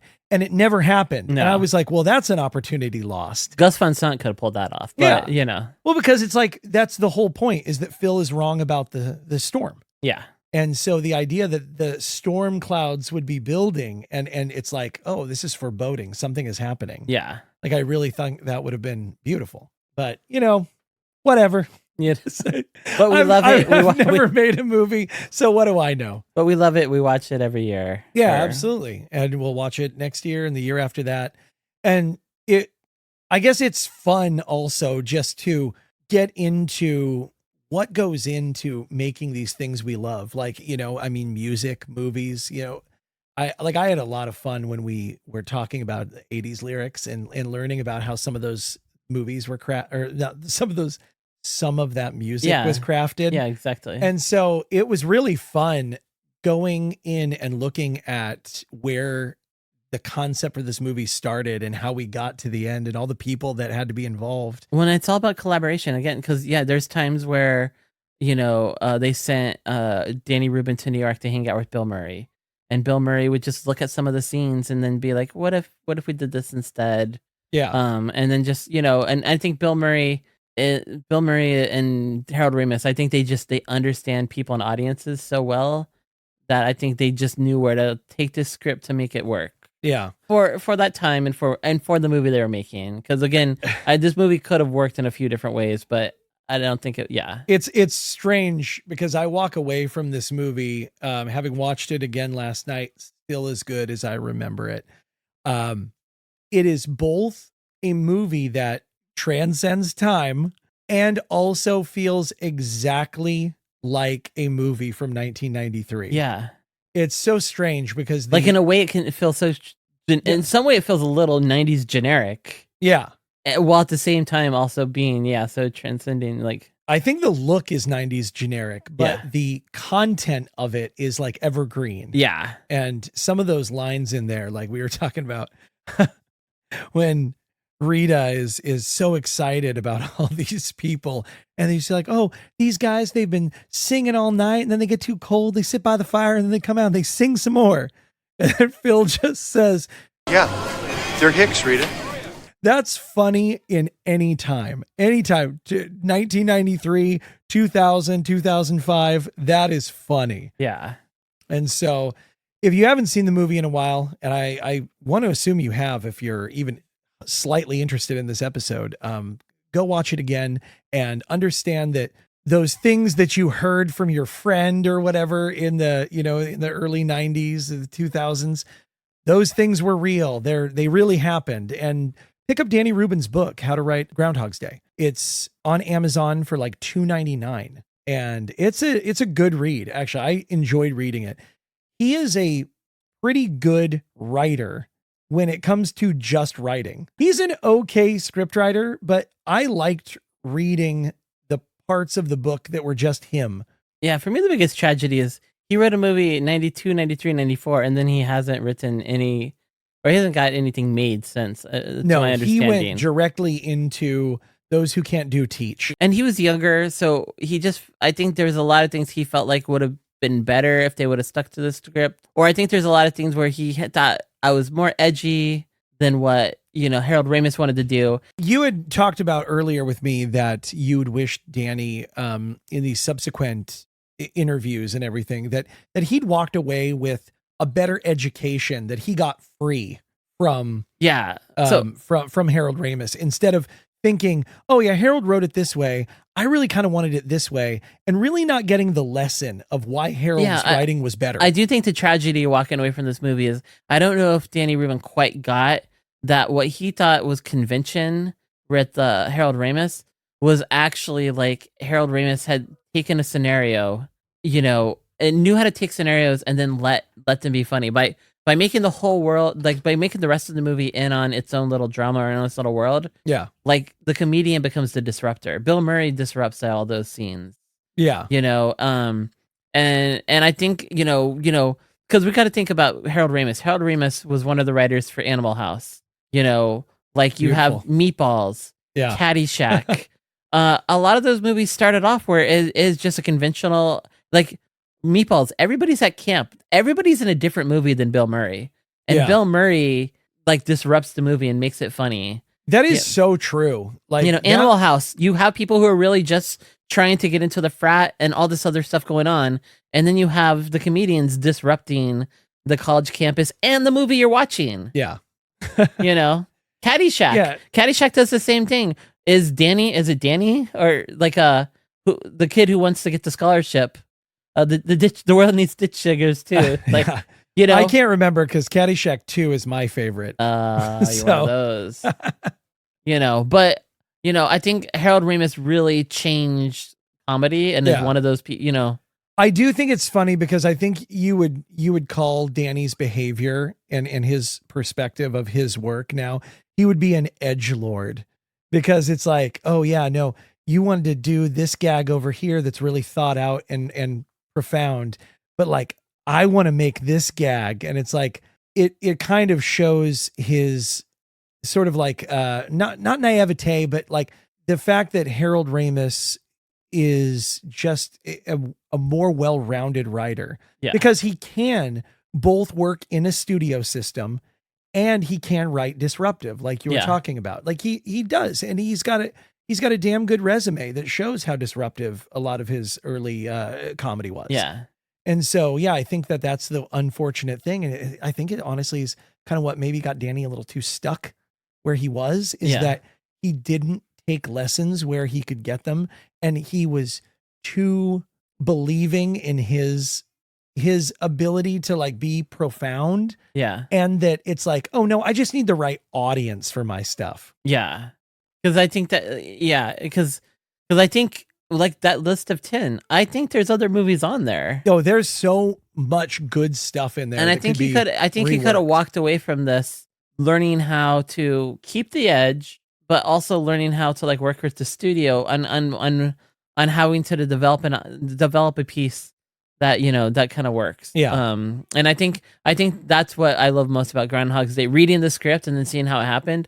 I love seeing what Bill Murray adds to it. I love seeing what some of the other improv actors add to it. I love seeing, this is a great example of a director, and we see this all the time now, of, you know, some of our, you know, like whether it's the Russos, who did a lot of Arrested Development, Paul Feig. Yeah, Paul Feig has some really good Judd work. Apatow. Like, these guys know how to work in the studio. They know how to, like a lot of the Marvel movies, they know how to get these scripts and other things going. But then, while everyone else is working on the special effects and very rigorous, like the movies need X, Y, and Z. Yeah. They know how to, just like Groundhog's Day, they know how to keep everybody in their place doing what they need, and then to just focus on the actors and get stuff out of them that goes beyond just CGI and other stuff. And I don't know if the Marvel movies for me are exactly that. Some of them are. But I do think that's an example. And I think it's the same thing with stuff that Paul Feig does, stuff that like, you know, Judd Apatow do. They take movies that if you took all the comedy out of it, it could be a movie, but it wouldn't be a movie. I think the best example of this is actually Airplane. What the Zucker brothers did. They took a movie, I think it was a British airline movie. They remade the movie, but they was it Airplane? Airplane 757 or 67. Although Airplane 1980 spoofs disaster films of the 70s, it's directly a spoof of the 1957 Paramount movie called 0 Hour. God, what I wouldn't give to work on a plane. My cousin is a black box. I bet they could put in a good word. You know, so they have a plane that's gonna crash. They have people who get sick on the plane. They have all, but the Zucker brothers didn't lampoon it and turn it into a spoof. Yeah, they were, you know, they took that over the top. But I think that's what a lot of good comedy does, is if you took all the comedy out, it could still just be a movie on its own. It just would probably suck, you know? Yeah, and so we have to thank Groundhog's Day for really, it didn't create it, but really elevating that time loop niche so that you could have movies like Day After Tomorrow, Happy Death Day, which actually is kind of a really fun movie. And then a movie that I think it came out only for Hulu that I watched with Andy Samberg in it, called Palm Springs. And these are movies that sort of got to play with the genre a little bit differently. Yeah. Because so many people were willing to go along with that trope because of how good Groundhog's Day was. Yeah. Like it's almost like it paved the way for people to do crazier and weirder stuff, like the whole killing yourself thing that Phil was doing. Happy Death Day really they capitalized on that, and they really perfected some really great scenes where the main character has to sort of like, she does something wrong and then she's like, oh Christ, and she just kills herself so she can get started again. Yeah. And it's like, I don't think any of those movies are particularly better than Groundhog's Day, but what I like seeing is them being allowed to sort of have this sandbox to play in. All right, look, the way I see it is you have unlimited amount of lives, so you have unlimited opportunities to solve your own murder. So I'm just supposed to keep dying until I figure out who my killer is? That's your genius plan. Danny Rubin said he had an idea for Groundhog's Day 2, and what you would do is you would hype up this movie. You'd probably call it Groundhog's Day 2, the hoggening, or Groundhog's Day 2, Phil gets his revenge, and you would just re-release the original movie again. That would be awesome. All right, everyone. All right, campers. Well, that's all we got. Don't forget your booties because it's cold out there today. Thank you for coming down to the shelter again and listening to us just jabber on and on about the things we love. And we hope you love them too. Go to Instagram at shelter.from.oblivion and check out some of the stuff we've put up there. We don't just post things about the show. There's just funny and interesting things that, usually I find on the internet, or, goodies that I've bought. We post things about toys. I've got some stuff coming up that I'm going to get in the mail that I actually have a gift for Andy from our last show, Back to the Beach. Go check that out. Back to the Beach is such a good episode.